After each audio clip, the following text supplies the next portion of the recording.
Assalamualaikum warahmatullahi wabarakatuh. Perkenalkan, nama saya Uswatun-Nisa dengan NIM 2022-31002. Di sini saya akan menjelaskan materi tentang dasar-dasar AC.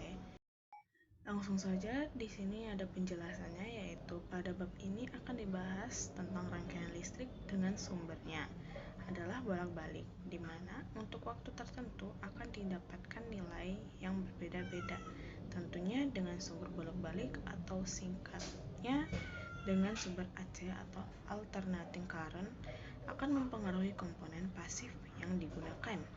Saat sumber DC, maka komponen pasif seperti L dan C akan menjadi rangkaian hubung singkat dan terbuka. Tetapi dengan sumber AC, komponen pada L dan C akan berbeda halnya saat diberikan sumber DC. Adapun efek sumber AC pada komponen pasif yaitu resistor atau R, induktor atau L, kapasitor atau C. Pada rangkaian dengan sumber DC, resistor tetap memiliki resistansi dan konstanta terhadap arus DC. Kemudian induktor atau L pada arus DC akan bertindak sebagai hubungan pendek karena induktor berperan sebagai kawat dengan hambatan sangat kecil setelah mencapai kondisi steady state. Kemudian ada kapasitor. Kapasitor akan bertindak sebagai sirkuit terbuka dengan arus DC setelah kapasitor terisi penuh karena tidak ada perubahan tegangan yang diperlukan untuk mengisi kapasitor lebih lanjut. Kemudian di adapun karakteristik dari dasar-dasar AC ini yaitu salah satu sifat khusus dari gelombang AC dengan mempunyai sifat periodik atau berulang dengan selang waktu tertentu atau lebih sering disebut dengan periode, di mana nilai dari periodik ini memenuhi persamaannya. Kemudian ada konsep pasor. Pasor sendiri adalah bilangan kompleks yang merepresentasikan besar atau magnitud dan bas gelombang sinusoidal. Pasor biasanya dinyatakan dengan sebuah notasi pada domain frekuensi yang hanya terdiri dari besaran atau bas. Mengapa kita perlu menggunakan pasor dalam AC ini? Karena pasor sendiri yaitu memiliki sederhana perhitungan arus dengan tegangan sinusoidal dapat dilakukan dalam bentuk aljabar sederhana. Kemudian mengeliminasi variabel waktu karena pasor hanya memiliki amplitudo dan fase dalam domain frekuensi. Maka dari itu kita tidak perlu terus menghitungkan perubahan waktu selama analisisnya. Kemudian ada memudahkan penjumlahan gelombang. Pasor membuatnya mudah untuk menambah atau mengurangkan gelombang sinusoidal yang menjadi berguna saat menggabungkan sinyal-sinyal dengan amplitudo dan fase yang berbeda. Kemudian di sini ada bilangan kompleks. Bilangan yang terdiri dari harga real atau nyata dan harga imajiner atau hayal.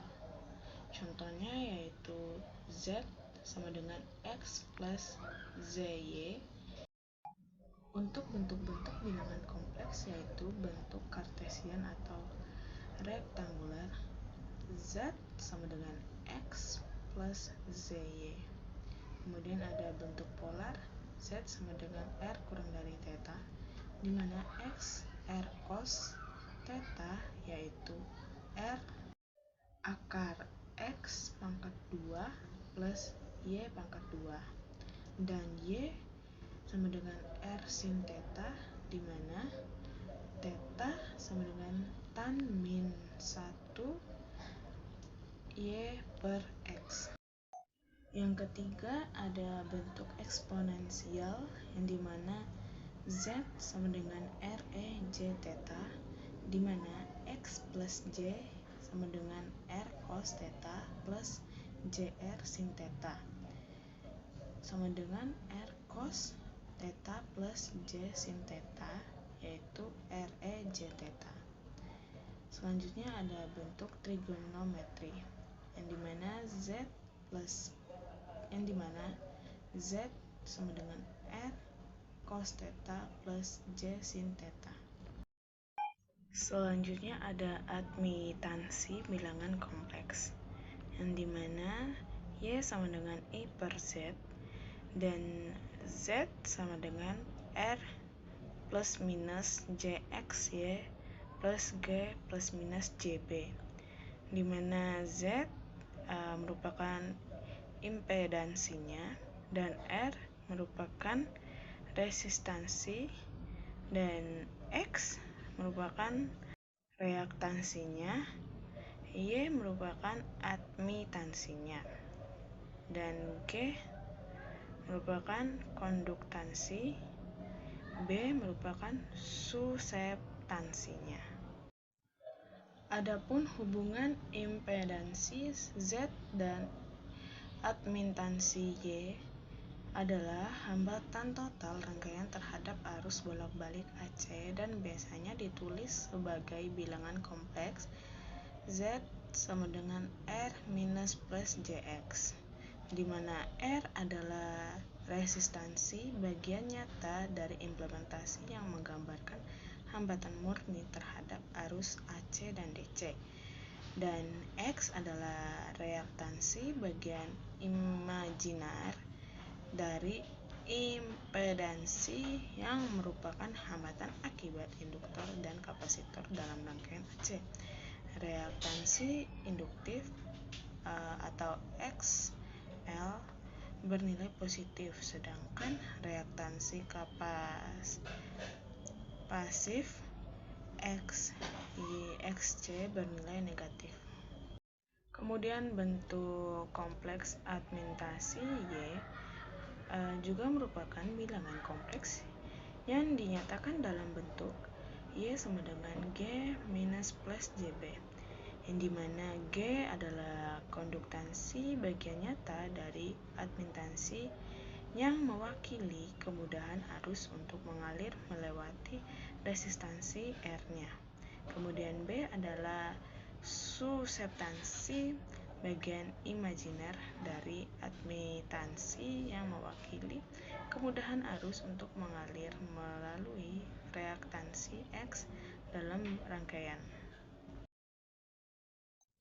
Adapun contoh latihan yang saya berikan ini yaitu tentukan arus I4 yang keluar dari percabangan saat arus I1, I2, dan I3 masuk percabangan jika I1 adalah 6 cos 3T, I2-nya 4 cos 3T kurang 30 derajat, dan I3 yaitu min 4 akar 3 cos 3T plus 60 derajat.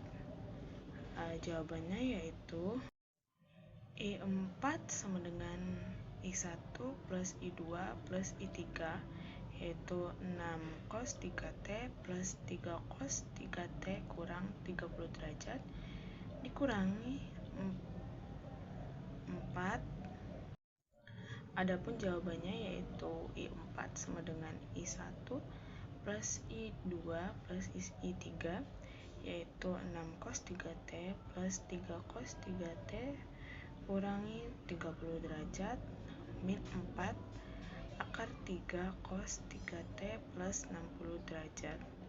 Dalam notasi pasornya yaitu I4 sama dengan I1 plus I2 plus I3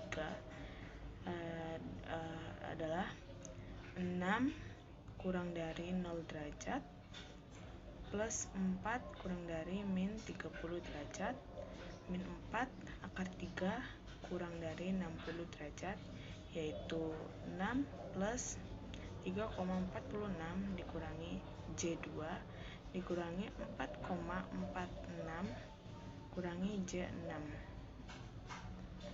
Dan I4 adalah 6 dikurangi J8 sama dengan 10 kurang dari min 53,1 derajat, sehingga I4 sama dengan 10 cos 3T dikurangi 53,1 derajat.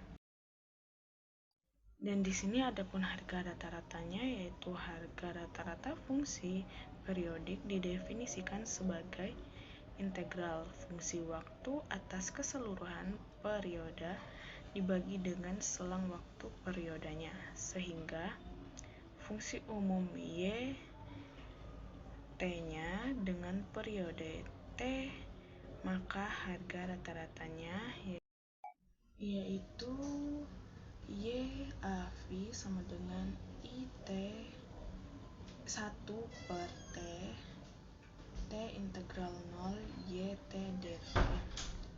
Harga efektifnya atau RMS, root mean square-nya, yaitu fungsi umum YT dengan periode T, maka harga efektifnya yaitu YRMS